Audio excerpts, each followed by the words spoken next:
My name is Larry Durham. I'm honored to be a good friend of Jamie.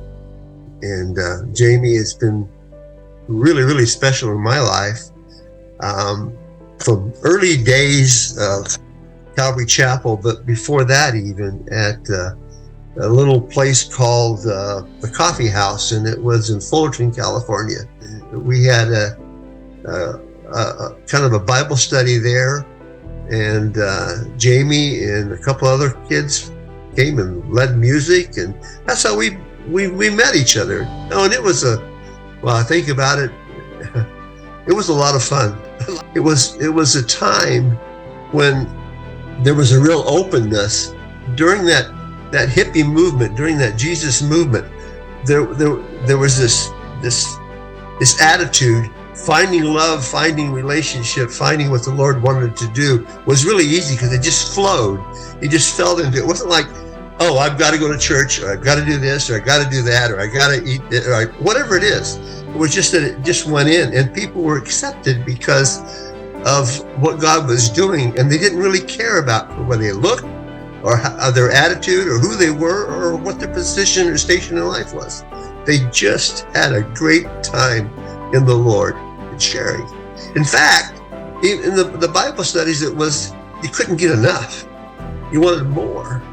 And the things that were born out of that was because people gave of themselves, not because they felt like they had to.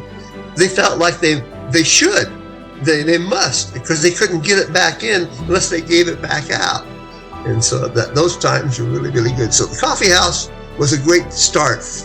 Maybe you could mention how to translate coming out of the Coffeehouse, how you introduced my dad and me to Calvary Chapel.